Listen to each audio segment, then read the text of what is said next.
This is akhir zaman, the last stage. And the branch of knowledge which studies akhir zaman is eschatology. The Christians have their eschatology. The Jews have their eschatology, ilmu akhir zaman. We Muslims have ours. But there is something in common. Something in common between our eschatology.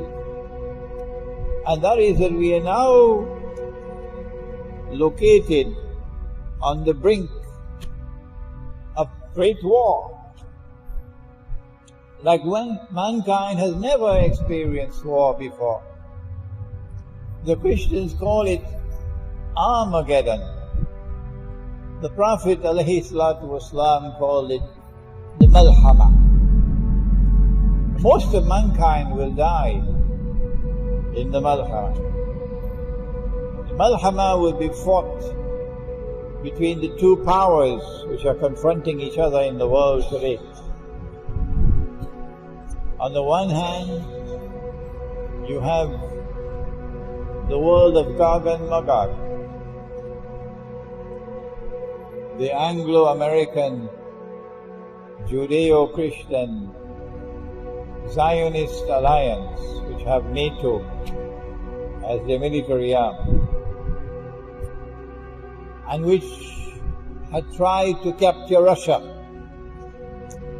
when the Bolshevik Revolution took place and Russia was imprisoned by communism and the Soviet Union.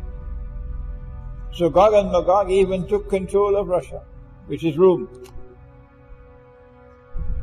And then the Soviet Union was brought down, dismantled, so that Ukraine could emerge as an independent state. So that Ukraine could join NATO when you get a pro-Western government in Ukraine. And when Ukraine becomes a member of NATO, then because the Soviet Union had given Crimea, Russian territory, to Ukraine, it's now Ukrainian territory. When Ukraine becomes a member of NATO, then Ukraine can kick Russia out of Crimea. Russia will lose a naval port in the Black Sea. Russia will be reduced to a third-class power. That was the master plan. So there was a time when Russia was also in the control of Gog and Magog. But then came the collapse of communism in the Soviet Union. And Russia is now returning to Rome, to the Orthodox Christian faith.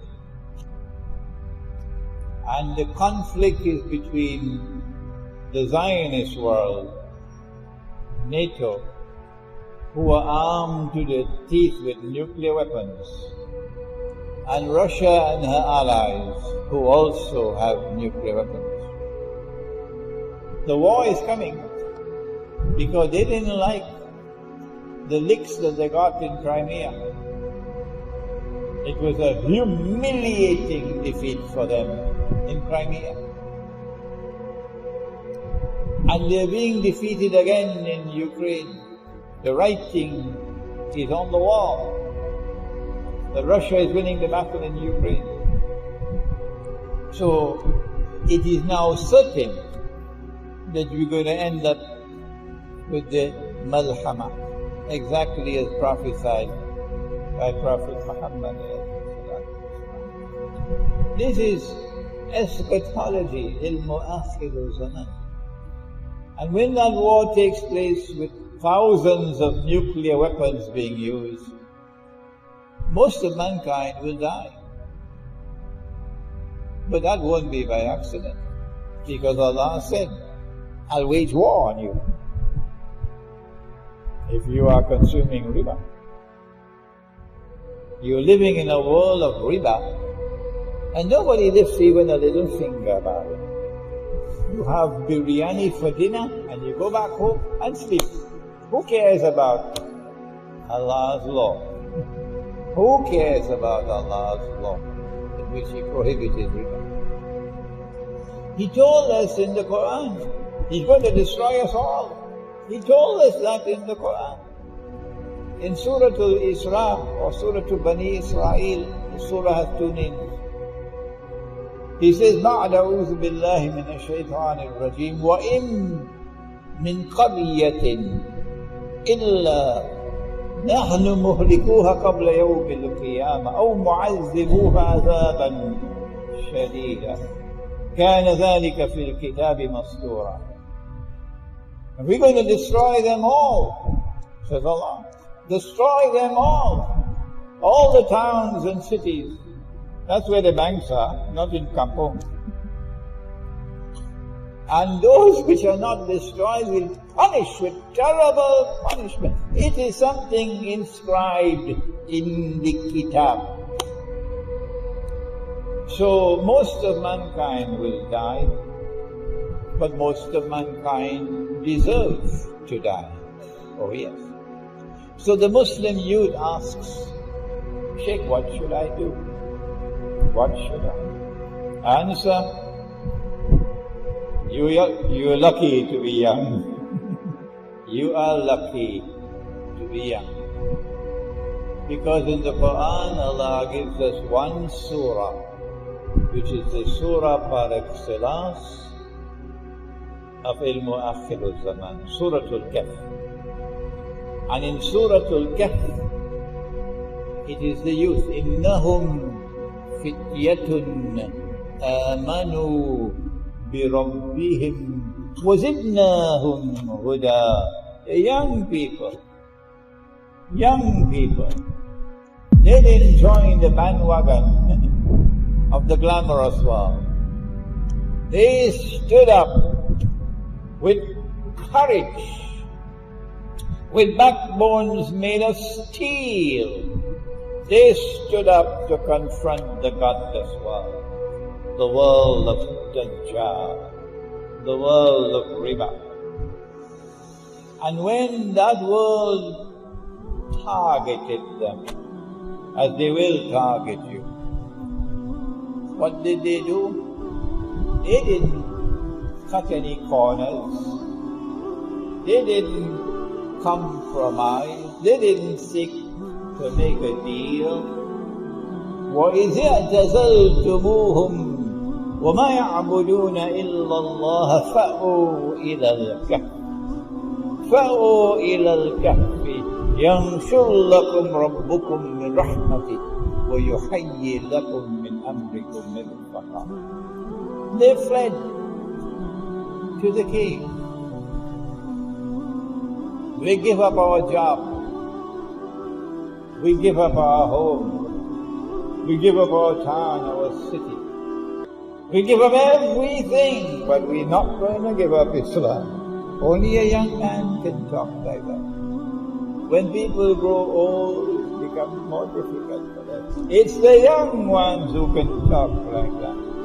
We will not give up Islam. You have three options in confronting that glamorous world that's going to be destroyed tomorrow. Three options. The first option is to bring back Islam collectively. And so we're going to shut down the banks. And so we're going to shut down this bogus money and bring back the money which is in the Quran and the Sunnah. That's the first option. You're not going to succeed unless you have the ulama on board. How many of the ulama do you know? Do you know any who want to shut down the banking system? Do you know any who declare about this paper money it's haram and we must return to dinar and dirham? Do you know any at all? So how can you restore the deen at the collective level if you do not have the ulama with you? Come on, tell me. If the macro response is not possible, then there is a micro response, and that's Ashabul Kahf.